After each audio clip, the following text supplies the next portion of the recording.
Hello दोस्तों, जैसा कि आपको पता ही होगा कि श्री कृष्ण का इस दुनिया में अगर कोई सबसे बड़ा भक्त है तो वो है मीराबाई। तो दोस्तों, आज का हमारा वीडियो मीराबाई जी पर ही होने वाला है, तो इस वीडियो के साथ बने रहें। मीरा का जन्म राजस्थान के मेवात में सन 1498 में एक राज परिवार में हुआ था। उनके पिता रतन सिंह राठौड़ एक छोटे से राजपूत रियासत के शासक थे। मीरा अपने माता पिता की इकलौती संतान थी और जब वह छोटी बच्ची थी तब उनकी माता का निधन हो गया था। मीरा को संगीत, धर्म, राजनीति, प्रशासन जैसे विषयों में शिक्षा दी गई थी। मीरा का लालन पालन उनके दादा की देखरेख में हुआ था, जो भगवान विष्णु के परम उपासक थे और एक योद्धा होने के साथ साथ भक्त हृदय भी थे और साधु संतों का आना जाना उनके यहाँ लगा रहता था। इस प्रकार मीरा बचपन से ही साधु संतों और धार्मिक लोगों के संपर्क में आती रही। मीरा का विवाह राणा सांगा के पुत्र मेवाड़ के राजकुमार भोजराज के साथ सन 1516 में संपन्न हुआ। उनके पति भोजराज दिल्ली की सल्तनत के शासक के साथ एक संघर्ष में 1518 में घायल हो गए थे और इस कारण सन 1521 में उनकी मृत्यु हो गई थी। उनकी मृत्यु के कुछ वर्ष बाद ही भोजराज के पिता की भी मृत्यु हो गई। ऐसा कहा जाता है कि उस समय की प्रचलित प्रथा के अनुसार पति की मृत्यु के बाद मीरा को उसके पति के साथ सती बनाने का प्रयास किया गया था, किंतु वह इसके लिए तैयार नहीं हुई और धीरे धीरे वह संसार के विपरीत हो गई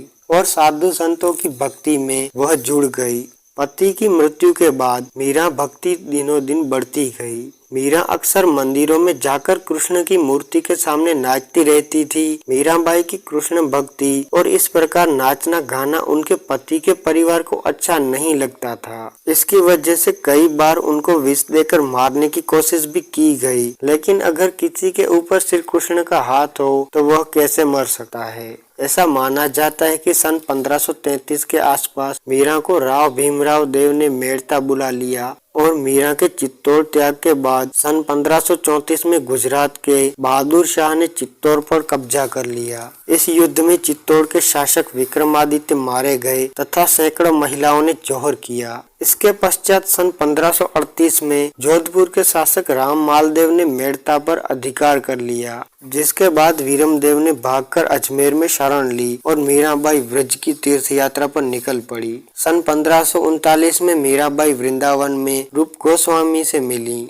वृंदावन में कुछ साल निवास करने के बाद मीराबाई सन 1546 के आसपास द्वारिका चली गई। तत्कालीन समाज में मीराबाई को एक विद्रोही माना गया, क्योंकि वह उनके समाज के नियमों के विपरीत कार्य कर रही थीं, ऐसा उनका मानना था। मीराबाई अपना अधिकांश समय कृष्ण के मंदिर और साधु संतों की तीर्थ यात्राओं से मिलने और भक्ति पदों की रचना करने में व्यतीत करती थीं। ऐसा माना जाता है कि बहुत दिनों तक वृंदावन में रहने के बाद मीरा द्वारिका चली गई, जहां सन 1560 में वह भगवान श्री कृष्ण जी की मूर्ति में समा गई। तो दोस्तों, अब आपको मीराबाई के जीवन से जुड़ी कई बातें पता चल गई होंगी। अगर आपको मेरा यह वीडियो पसंद आया हो तो इसे लाइक करना ना भूलें और इस चैनल को सब्सक्राइब करें। धन्यवाद।